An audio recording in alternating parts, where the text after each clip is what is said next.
Why, hello again. Welcome back to the Find Me in Seattle podcast. I am your host every single week. My name is Conner Cayson.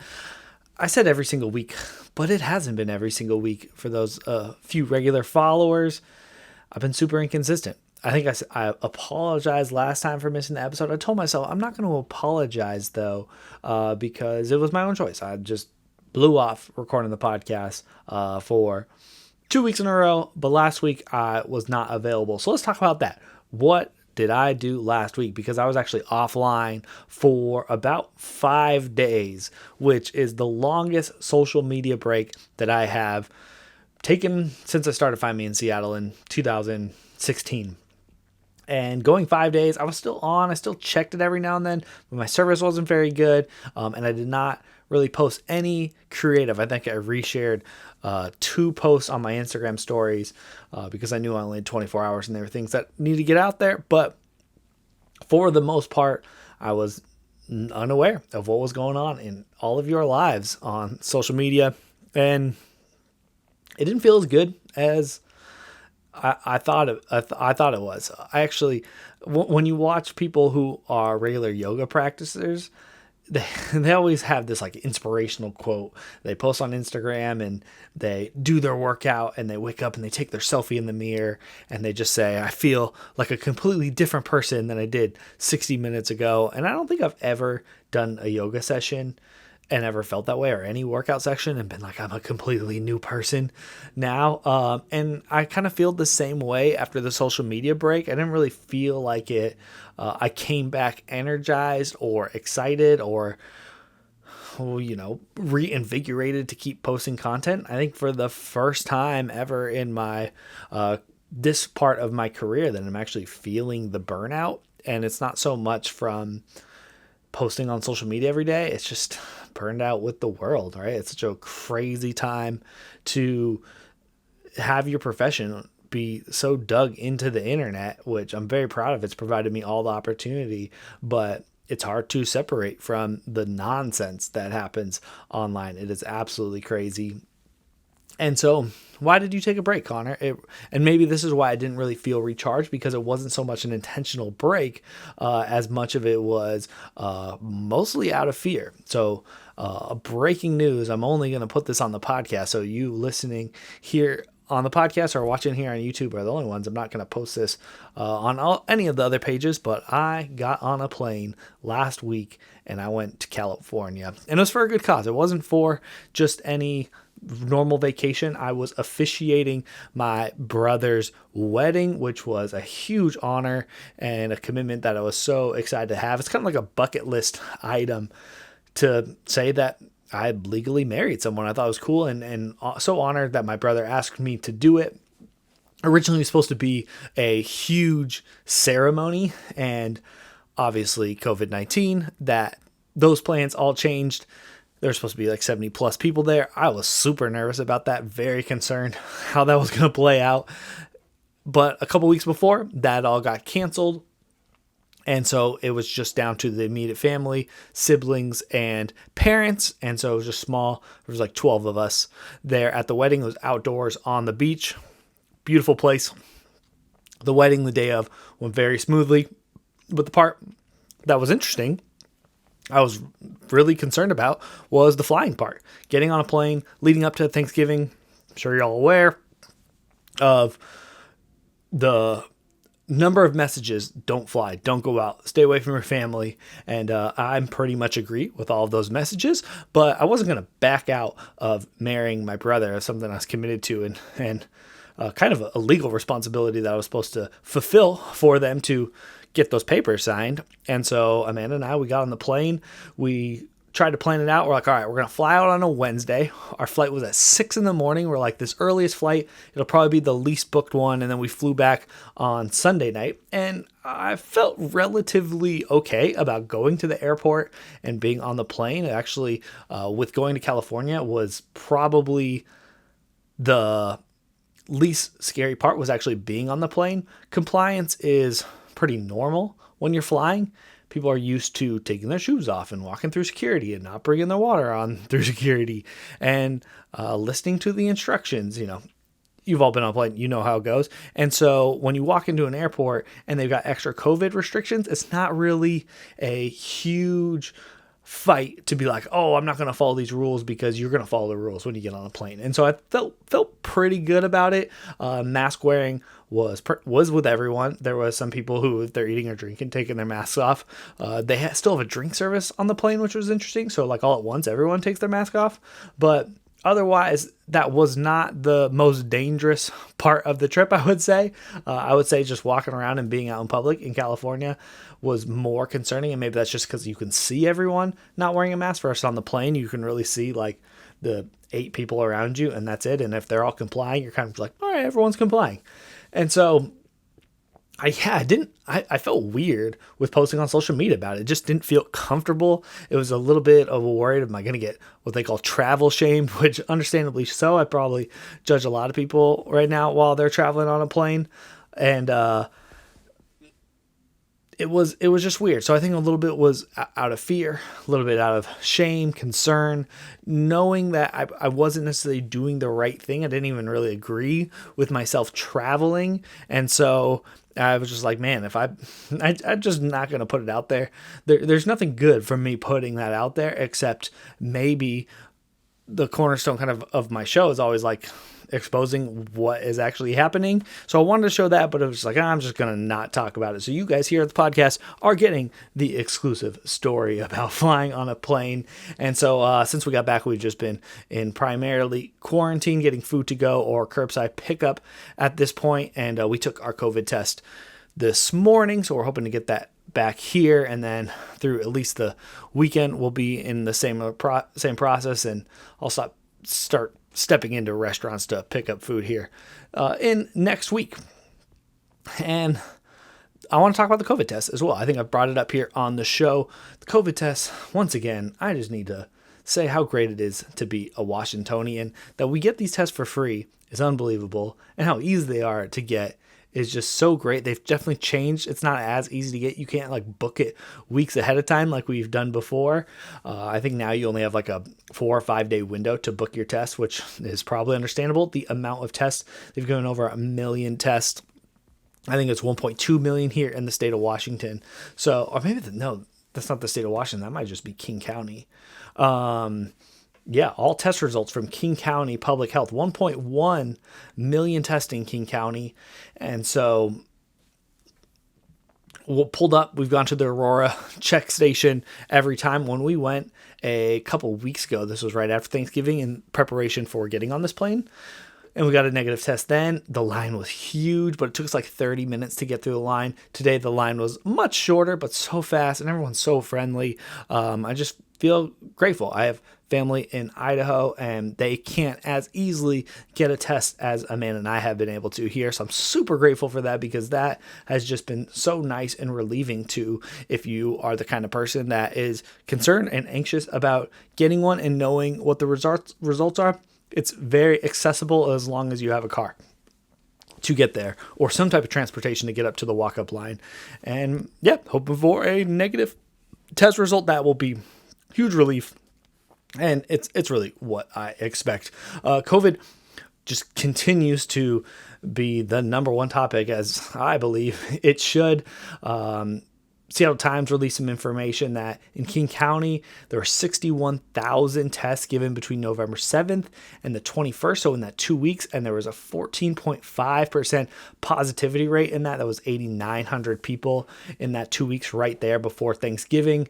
And I think yesterday we had like 800 positives. That was on Thursday, December 10th. So pretty consistent numbers, I would say. Scary hospitalizations, but relative to a lot of the other major cities and a lot of other cities in general, I feel like we're doing relatively okay, honestly. Which I hate saying that we're doing okay, because 800 people a day when you got 6% of the positives are showing up in the hospital is still people being sick. But that's how it goes. We got vaccines coming. That was the big announcement in the news this week. And I usually do a little intro to talk about the news. But here we go. This is what I saw that was interesting for me this week here in Seattle. The big news, obviously, is vaccines are coming. I believe these are the Pfizer vaccines. We have 400,000 doses that are expected to arrive next week here in Seattle. That from what I have read, 400,000 doses means 200,000 people, because it's a two-step process to get this vaccine. And it's going to be a little while before I get one of these things. I know I am at the bottom of the barrel when it comes to priority. I have a job that I can work from home. I don't have underlying conditions. I'm not exposing myself. I don't have an essential job. So pretty much it says, Conner, get in the back of the line because you don't need one of these things. You're being okay. And I am totally happy with that. Although eventually I do want to get one, but I know that frontline workers got to get those first. I think teachers need to get those. People who work in the hospice or elderly care should be getting it, and they definitely deserve the priority. And I don't know if I mentioned this, but I think teachers need to get it too, right? It's clear how difficult closing schools is on our society. It creates a ripple effect of problems. So I think teachers should be prioritized in that process as well, if they're willing to get it, so we can get them back in school and start thinking about, can we get students back in school as well? I think that would be great and probably very helpful when we start thinking about 2021 and how do we start planning to move past the pandemic. With pandemic, I asked this to Amanda. I haven't done the research, but I'm curious what it took. Like, when I remember I was in Thailand when it got named a pandemic. I don't know what needs to happen for us to say the pandemic is over. That's going to be a very interesting thing on when we say it's over, because over, does it actually mean it's over? It means everyone's vaccinated, means it's gone, still going to wear masks. It's going to be very interesting to see where 2021 goes and really like how long over actually means. I'm curious to see what's going to happen. All right, what else happened here in the news? Something that I thought was really cool was two of the 18 astronauts that are named to the first Artemis team. They're the candidates for becoming the first people to set foot on the moon. This is a scheduled moon landing for 2023. I'm so stoked to see that, because I don't think in my lifetime I've seen anybody on the moon before. And a couple years ago, I was at Kennedy Space Center in Florida and just kind of obsessed with not only the previous landings and all the other space missions that we have, but showing they talked a ton about the prep, specifically with Artemis, what was going to happen. And I remember leaving that museum and just being like, I can't wait till we see a woman be put on the moon. I just think that'll be an incredible symbol and something really cool. Probably not the most prioritized thing that we should be doing now is talking about the moon. But 2 of the 18 of these astronauts are from our beautiful state of Washington, and McClain and Kayla Barron are 2 of the 18 that are the candidates for becoming the first women to set foot on the moon in 2023. I think that'd be super cool. If she's from Washington, that's like a run for governor after that kind of thing, right? That puts you in a big position of influence after that. And I think that's just super cool. Can't wait to know in our lifetime, we probably will be seeing that. And that's very exciting. Breanna Stewart, all-star of the Seattle Storm, the WNBA champion Seattle Storm. She was one of a few Sports Illustrated Sportspersons of the Year. That's an exciting title for her. And on the topic of sports, the thing that I am most excited about are my Seattle Sounders playing an MLS Cup. It's the 25th MLS Cup happening on Saturday, December 12th. I think coverage is probably like around 5 o'clock. Kickoff will be maybe 5:30. This is our 4th Cup appearance in the last 5 years. We won 2 of those, including last year at home. It was one of the most incredible sporting events that I've ever attended. It was so amazing to win a championship and see it in person here in Seattle. It was just to think about how crazy it was last November, how many hundreds of thousands of people were in downtown Seattle. There was like this huge parade. The march to the match was march that probably will never be topped as far as how many people were in it. It was like 10-20 minutes for the whole march to pass by, when usually it's like a 2-minute process. And we are playing the Columbus Crew, which is interesting. The Columbus Crew their coach was the old Portland Timbers coach, so we've got that little bit rivalry. And the former Sounders coach, the late great Ziggy Schmidt, also coached the Seattle Sounders and also coached the Columbus Crew, and he led the Columbus Crew to their only championship as well. So there's a connection there. I'm wondering if they're going to call it like the Ziggy Schmidt MLS Cup. For at least this year. I think that'd be pretty cool to do an ode to them. But I'm super excited. It's going to be so much fun to just watch another cup for the Sounders to get there once again. It's absolutely incredible, especially with all the challenges of 2020. It's unexpected, and we hope that we can win. I will definitely celebrate that on the pod next week if we win. And if we don't win, maybe I won't even talk about it. Maybe you won't even hear from me about it. That will be sad. For those of you watching, I'm also rocking a sweatshirt that I bought from, I think, Amanda bought it from Costco, maybe a Seattle Kraken sweatshirt. But we got the hockey team coming here in a little over a year, and that is exciting. The Climate Change or Climate Pledge Arena by Amazon got its title up on the roof. I actually drove by, and saw that is the former Key Arena is starting to get its new facelift, and that looks super interesting. All right, that's where I'm going to keep it for news here in Seattle. Thanks for sticking with me on that. If, like always, if you ever have something interesting in the news and you tweet me about it or send me a message, maybe it'll make the show and I'll talk about something that you saw that was interesting. All right, so now let's talk more specifics about what happened here at Find Me in Seattle this week. I am currently editing a little video about a Christmas tree farm out in the Redmond, Bellevue area called Buttonwood Farms. Tried to go there last year. It's a cut down your own tree farm. Tried to go last year, and we walked around the field, and there really weren't a lot of trees left. I think this was like maybe a week or two before Christmas last year.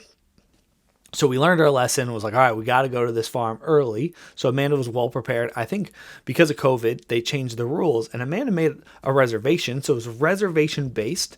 And I think she made the reservation like back in October. And so we went at this is actually the week after Thanksgiving. And it's great. You pull up, you have your reserve time. They give you a little sash. You walk around. They have all the different plots of different species of trees. You pick your tree, you mark it, you rip off the tag, you take it, you pay for it, and then they give you a saw. You walk over, you saw down the tree, which was a fun experience for both Amanda and I, because I think the first time we cut down a tree, I did all the cutting, but this time Amanda did her fair share of cutting too, which was fun. And then you carry it over to I don't know if they're Boy Scouts or high school basketball players, but they wrap the tree up for you and put it on your car. The weird thing with Buttonwood that you should know, they give you string and twine, but you have to tie the tree to your car, which is a little concerning. You might not know, but I'm not the most handy of people, and so it's just kind of like try to tie some knots. Good thing that our Subaru has a rack on the top, so we can at least tie it to the rack and hold on for dear life driving across the freeway, just like looking up in the sunroof and be like, is the tree moving? Is the tree moving? No, it's not moving. So we got home, and yes, it was a tight fit. And it's funny, we get the tree and we bring it inside to our house. And we get it on the tree stand, we set it up, and right when we're about to start wrapping it with lights, the power goes out in the entire block, which is, I live here in the heart of Queen Anne, and I've never seen it that dark before here in the neighborhood, which was just interesting. It lasted for like 30 minutes, but then we got it up. But Buttonwood Tree Farms, if you guys want to cut down your own tree next year, mark your calendars, maybe for like November, just to give yourself a reminder, and check out Buttonwood. They were fun. Thought it was great. Thought it was a little expensive. You're definitely going to get a much cheaper tree if you go to one of the places that are cut down, but Buttonwood is an all organic tree farm owned by a local family, and so if it's important for you to support those kind of things, I'd say Buttonwood is a spot for you. Something else that's happened. So I'm planning to do kind of like a 12 days of Christmas giveaways. I don't know if I'm going to really brand it that way, but I have a ton of giveaways, and something that I got inspired from the last podcast I did at Community is Verb with my friend Mr. Well Traveled, and we were talking about Giving Tuesday and how do we support our communities, not only through donations, but other supportive means. And I said, I have the means I shouldn't just be spending money at these restaurants every day. How can I go above and beyond? So I kind of made a challenge to myself that any of these restaurants that I'm going to and I'm picking up food, I'm also going to buy a $25 gift card. And then when I post the photo on my Instagram account, I will do a giveaway for the gift card. And that will not only giving money up front to the restaurant, I am promoting the restaurant through social media. The giveaway gives it way more promotion. So many more people see it when you do a giveaway. And then it's an opportunity for a follower also to experience the restaurant kind of on my dime, which is great. And a lot of times you give a $25 gift card. If you're ordering dinner for two, it's going to end up, at somewhere around $40. So then the business makes a little bit extra money on the transaction as well. I think it's like a win-win-win all around. It's a great way to support businesses. So I've been trying to collect these gift cards since I started right before I left, before I got my first COVID test, before I left on that trip. And then now if we're doing curbside pickup, I've been trying to get them. And I cannot believe how difficult it has been to get gift cards. A lot of businesses don't have gift cards, and it's been surprising. So if you are looking for gift cards, intentionalist.com is still the place. I think I'm going to feature them more next week.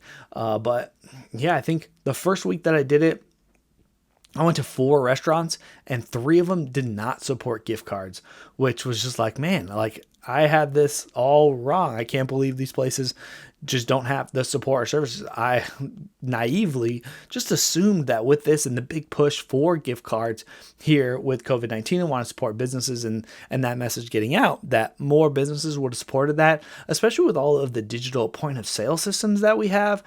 I just don't think gift cards are extremely difficult, but there must be something that I am missing. I know I helped a local running and shoe store here set up their gift cards. It's a little bit of a pain in the butt from where the transaction happens to them fulfilling the gift card, but they sell a lot of gift cards. So it's a great gift idea, and maybe just the restaurants don't really get asked about gift cards all that often, which makes sense unless you're like one of the big Tom Douglas or Ethan Stoll businesses.